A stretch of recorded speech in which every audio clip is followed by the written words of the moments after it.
কত বছর পরে পৌরসভাতে আসলেন আপনি? পৌরপ্রধান ছিলেন, এসে কি 2019 পরে এই এসছি পৌরসভাতে।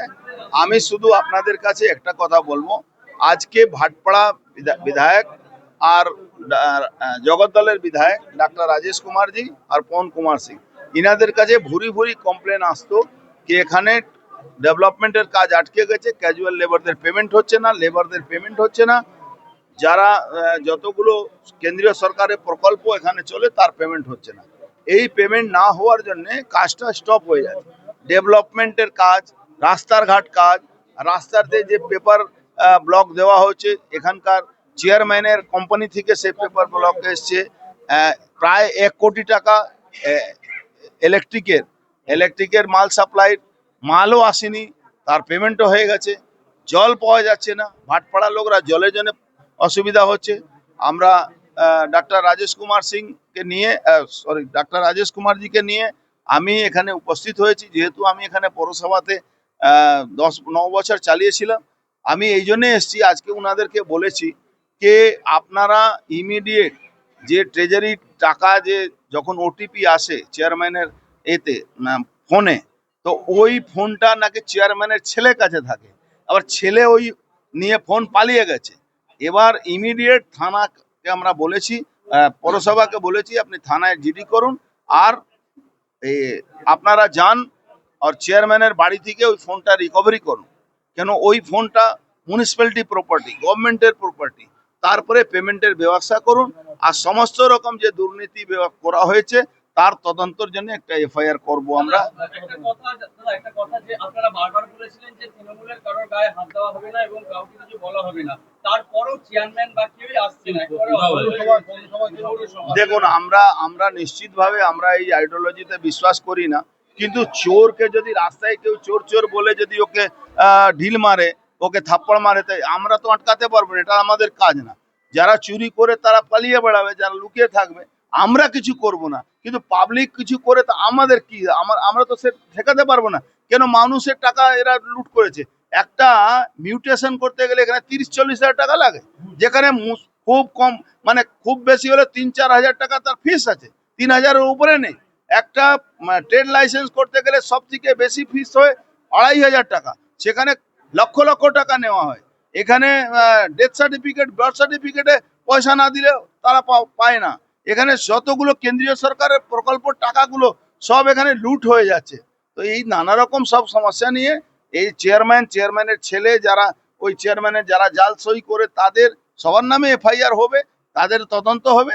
আমাদের ডাক্তার রাজেশ কুমারজি, যিনি জগদ্দলে এমএলএ আছেন, আর পवन কুমার সিং কমপ্লেন করে তদন্ত করাবেন, সিএম কাছে যাবেন, ডিপার্টমেন্টাল যিনি মন্ত্রী আছেন তার কাছে যাবেন, গিয়ে ইনকোয়ারি করবেন।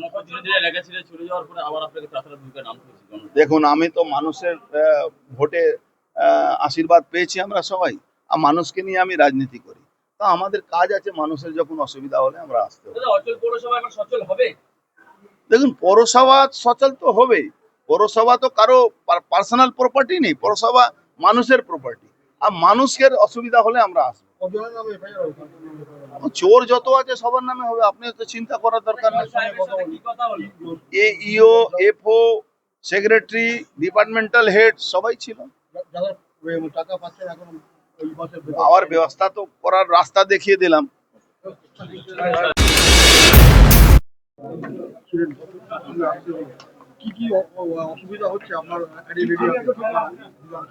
না, আমাদেরকে লোকজন যেটা কমপ্লেন করছে, এক তো যারা এখানে কাজ করছে তারা তাদের বেতন পাচ্ছে না, তারপরে পৌরসভার যেসব কাজ, ওসব কাজগুলোই এখানে আটকে গেছে, গাড়ি চলতে পারছে না কারণ তেলের পেমেন্ট হচ্ছে না।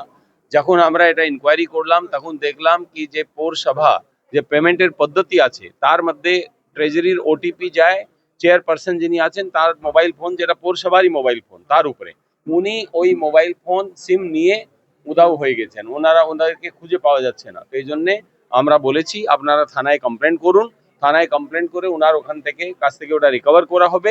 সাধারণ মানুষ এবং সাধারণ কর্মী তাদের কোনো ব্যবস্থা সুবিধাকে আটকানো যাবে না, কর্মীদের বেতন আটকানো যাবে না, রাস্তাগুলোতে যে কাজগুলো করার কথা পৌরসভার সে কাজগুলো আটকানো যাবে না। তার সাথে সাথে আমরা আরো দেখলাম অনেকগুলো কাজের মধ্যে তারা না কাজ করে কিছু পয়সা তুলে নিয়েছে, কাজের কোয়ালিটি খুব খারাপ আছে। তো ওই জিনিস নিয়েও আমরা যে এক্সিকিউটিভ অফিসার আছে, সেক্রেটারি আছে, ফাইন্যান্স অফিসার আছে, সকলকেই বলেছি তোমরা এটার উপরে কমপ্লেন করো, থানা তদন্ত করবে এবং যারা যারা এই সকল ভ্রষ্টাচারের মধ্যে লিপ্ত আছে তাদের প্রত্যেকের বিরুদ্ধে কড়া ব্যবস্থা নেওয়া হবে। মুখ্যমন্ত্রীকে আমরা জানাবো, আমরা যাব, এদের বিরুদ্ধে কঠোরতম ব্যবস্থা নেওয়ার জন্য অনুরোধ করব। টাকা কাজ না করে তারা বিল করে নিচ্ছে। অনেক কোটি টাকার কাজ হয়েছে, এখন এটা তো পুরো যখন ওরা কমপ্লেন দেবে তখন জানা যাবে তাও কয়েক কোটি টাকার কাজ এরকম করেছে। হ্যাঁ, সব হবে। ওদের জন্য কি আটকে থাকবে? মানুষের কোনো সেবা আটকে থাকবে না। আমরা এটাই ব্যবস্থা করার জন্য আমাদের সিনিয়র লিডার অর্জুন সিং জি, ওনার সাথে আমি আসলাম, আমরা এটা চালু করানোর জন্যই এসেছি। অচল, সেই জন্য আজকে নোয়াপাড়া এবং জগৎপুরের বিধায়ক পৌরসভাতে গেছিলেন। এক্সিকিউটিভ অফিসারের কথা বলছেন। কোটি কোটি টাকা দুর্নীতি, আপনি তো ভাইস চেয়ারম্যান এখনো রয়েছেন, এবং পরিষেবা বন্ধ করে দিল কেন? রাস্তাঘাট বন্ধ, লাইট পাচ্ছে না সব জায়গাতে, হঠাৎ হেরে দিয়ে। অনেকগুলো প্রশ্ন করলেন, এর উত্তর তো একবারে দেওয়া সব না, এক এক করে দিই। প্রথম কথা, পরিষেবা বন্ধ মানে যেহেতু 4 তারিখে রেজাল্ট বেরোনোর পর আপনারা নিশ্চিতভাবেই জানেন যে সরকারেরও পালাবদল হয়েছে। যে কোনো কারণেই হোক চেয়ারম্যানও মিউনিসিপ্যালিটিতে আসছে না, আমিও যাচ্ছি না। একটা অস্বাভাবিক পরিস্থিতি, এটা মনে হয় ঠিক হয়ে যাবে। সেই জন্য স্বাভাবিকভাবেই এমপ্লয়িদের মাইনা হচ্ছে না, মানে খুবই খারাপ অবস্থার মধ্যে আছে। পরিষেবাও, দৈনন্দিন পরিষেবা আমরা দিতে পারছি না। সেই জন্যই আমি একটা মেসেজ দিয়েছিলাম যে আজকে শুনলাম আমাদের প্রাক্তন সাংসদ তথা বিধায়ক নোয়াপাড়া, উনি 2 জন বিধায়ককে নিয়ে গিয়েছিলেন পৌরসভাতে। তো আমি এই জন্যই বলেছিলাম আমাদের উপস্থিতিতে থাকলে আমরা কথা বলে একটা সলিউশন বেরোতো।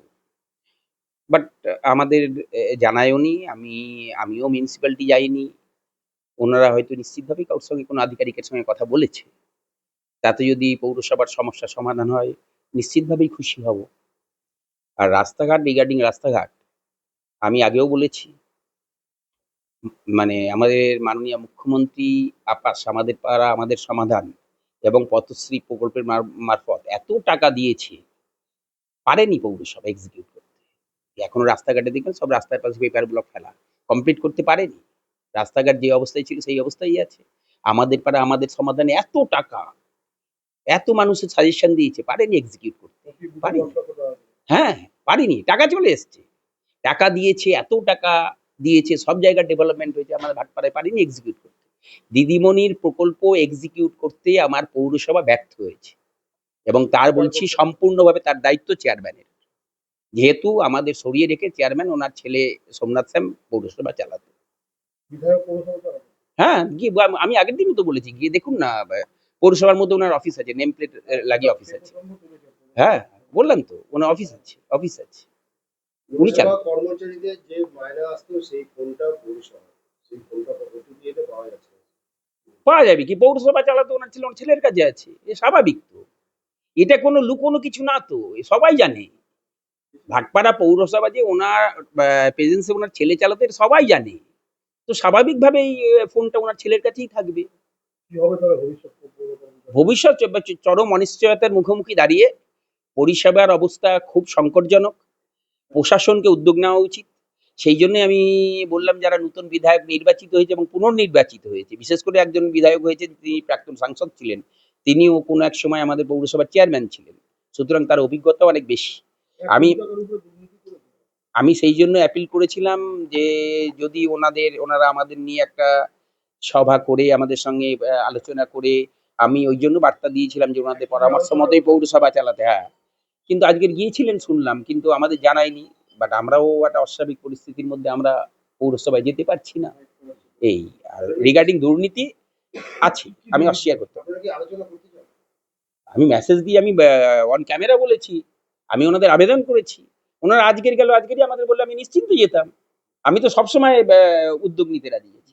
আমি উদ্যোগ নিতে চাইছি বলেই ভাটপাড়ার মানুষের এই সংকটজনক পরিস্থিতির মধ্য থেকে উদ্ধার করার জন্যই আমি বারবার উদ্যোগ নিতে চাওয়ার জন্যই আমি বারবার মেসেজ দিচ্ছি। কি দুর্নীতির প্রসঙ্গ বলছেন? অনেক দুর্নীতি আছে, আমি এত তো অন ক্যামেরা বলা ঠিক না, দুর্নীতি আছে। আমার কাছে লাস্ট যে খবরটা এসছে নির্বাচনের আগে প্রায় 15-20টা বিল সই করে নিয়ে চলে গেছে। এটা আমার কাছে শোনা কথা, আমি জানি না।